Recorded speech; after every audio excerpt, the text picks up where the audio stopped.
salam teman-teman dari Cek Gambar. Saya Moryza Fahrul di sini kita akan menyampaikan beberapa sudut pandang tentang toko store retail ya, khususnya seperti toko-toko yang kalian sudah kenal, Indomaret, Alfamart, itu peruntukannya seperti apa. Ada banyak toko retail yang sepi pengunjung atau kurangnya minat dari pembelinya, itu seperti apa. Pengaruh juga dari desain ya teman-teman, dan juga pemilihan titik lokasi yang strategis teman-teman. Dimana memulai toko retail itu harus peruntukannya teman-teman. Kalian yang sudah berjualan, kalian tinggal membuat toko teman-teman, toko yang berupa toko hidup. Di situ ada kasir, ada pramugara, ada tim supervisor areanya juga, manajer area, dan sampai ke official. Kalau yang sudah besar itu dari mulai yang udah kita kenal Indomaret teman-teman. Indomaret juga itu awalnya tokonya kecil ya. Sebetulnya ada toko-toko retail yang cuman satu, cuman dia konsisten teman-teman jualannya di lokasi yang strategis. Ada di Jatinegara, di samping rumah sakit Premier teman-teman. Itu dia di situ toko retailnya udah lama pula juga, dia konsisten ya teman-teman. Dia jualannya serba ada, dia marketnya dia jualan seperti cenderamata, terus alat-alat ATK tulis serba lengkap ya.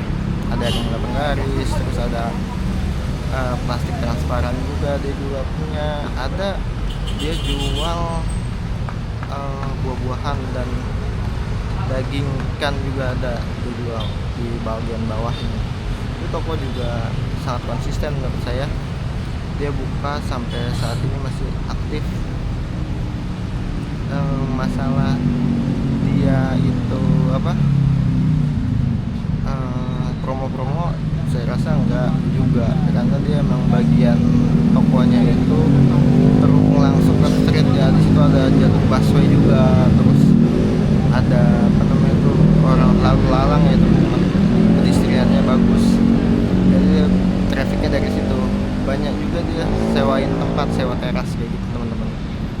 Kalau kalian bermimpi membangun sebuah toko retail, yang nomor satu itu untuk lokasinya strategis, itu bisa ngejulang seperti itu. Kita punya potensi lokasinya teman-teman.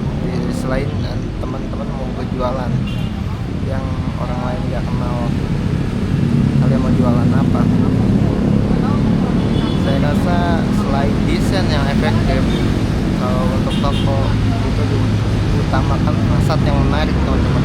Bagaimana tampilan fasad depannya itu menimbulkan orang lain ingin masuk ke dalamnya. Selain looks yang megah atau mewah, terang benderang seperti Indomaret yang looksnya 10.000 looksnya.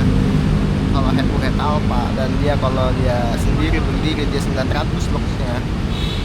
Itu kenapa kalian nggak masuk ke Indomaret? Kenapa tokonya terang banget teman-teman? Ini beda ya antara toko retail. Nanti kita bahas F&B seperti apa. Kalau toko retail itu menarik perhatian pengunjung, utamakan dari jalan ya teman-teman. Apalagi kondisi ketika malam hari, orang akan mencari sumber cahaya teman-teman. Dan kalian akan pergi kemana? Yaitu kalian akan pergi ke Indomaret, dipimpin di situ karena dia punya look 1000. Kenapa cahaya itu dibutuhkan? Padahal orang terlalu silau juga nggak betah lama-lama di dalamnya teman-teman. Kecuali kalian karena mindsetnya itu ketika kalian berkunjung datang situ cari makanan, cari minuman, beli langsung bayar. Kalau kalian ingin nyaman berada di situ, itu baik lagi sebuah restoran atau F&B. Biasanya itu lampunya minim, pakai white warm atau warm white. Jadi dia warna kuning, itu bikin orang nyaman berlama-lama di situ, pesen makanan minuman terus berjam-jam, karena memang didesain khusus untuk kenyamanan. Tapi kalau untuk toko retail seperti toko-toko yang handphone atau HP, dia juga akan memikirkan untuk ke depannya konsumen itu bagaimana menggiring konsumen untuk masuk ya teman-teman. Itu pengenalannya dari sudut pandang retail teman-teman. Selain dari desain lampu, terus ada beberapa yang selain dari lampunya, kemudian kita ngebahas tentang standar yang diterapkan dari Indomaret teman-teman. Jadi dia punya meja kasir di sebelah kanan. Kenapa meja kasir di sebelah kanan? Karena pengunjung di Indonesia ini sudah hafal banget posisi atau langkah kaki kita cenderung dominan di kanan teman-teman. Jadi kenapa meja kasir itu di posisi di kanan? Jadi begitu buka pintu, kalian bisa melangkah ke kanan langsung ketemu meja kasir. Itulah yang membuat posisi meja kasir itu lebih dioptimalkan di posisi sebelah kanan teman-teman. Karena selain budaya si pembeli yang sudah terbiasa membeli melalui kasir sebelah kanan, juga demi keamanan pintu itu ada di sebelah kanan di depan meja kasir juga, seperti itu teman-teman. Jadi kalau kalian lihat toko Indomaret, kenapa mereka nggak mensortir barang-barangnya di pintu sisi lain, dia tapi langsung pintu kaca berhubungan sama gudang?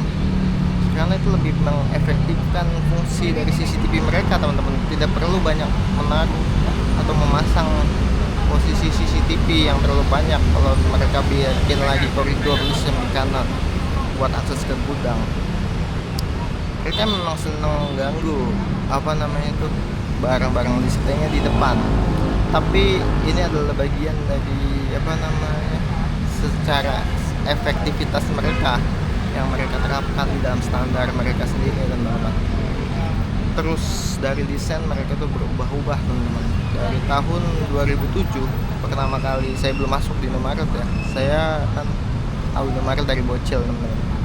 Ketika itu saya pertama kali ke Indomaret, pertama saya itu ada di cabang Cilengsi dulu. Saya beli pasta gigi di mana? Di Mustunggal 1 di Indomaret terlama yang saya pernah kunjungin pertama kali ya. Itu saya beli sikat gigi, pasta, kodomo, itu sudah ada yang Indomaret tahun 98 teman-teman. Terus tempat pensil di situ, tempat makan juga. Jadi kita udah jadi budaya teman-teman, udah mengerti tampilan Indomaret itu seperti apa.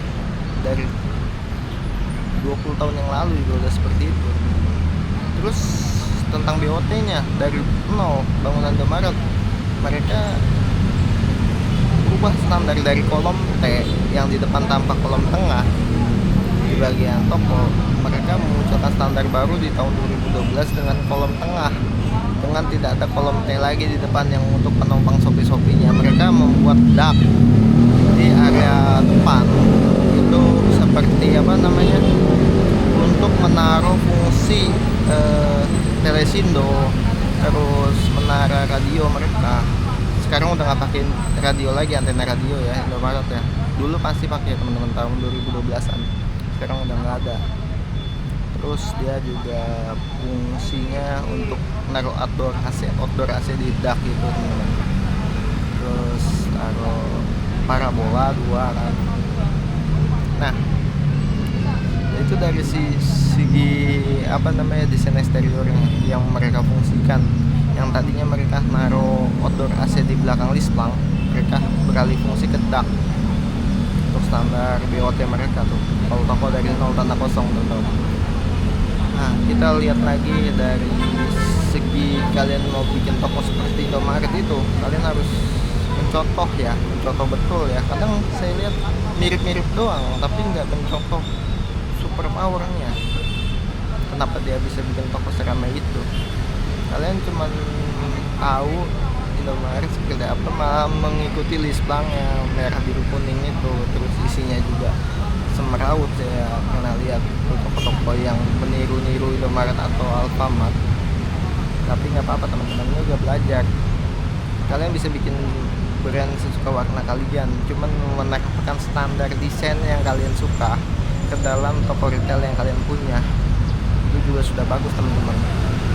nanti kalian bisa belajar. Kalau sudah punya dana yang cukup buat toko retailnya, kalian bisa coba hubungin japri saya atau kolom komentar teman-teman, di IG Morias. Kalian bisa DM di situ kalau mau nanya-nanya seputar desain retail. Oke teman-teman, jangan lupa subscribe dan like-nya. Saya rasa cukup untuk video ini, semoga bermanfaat. Dan untuk jangan lupa komentar isi kalian ingin bertanya tentang seputar arsitektur, silakan. Sampai jumpa, sampai ke video selanjutnya. Salam cek gambar Morias dari Marul. Di sini mohon undur diri.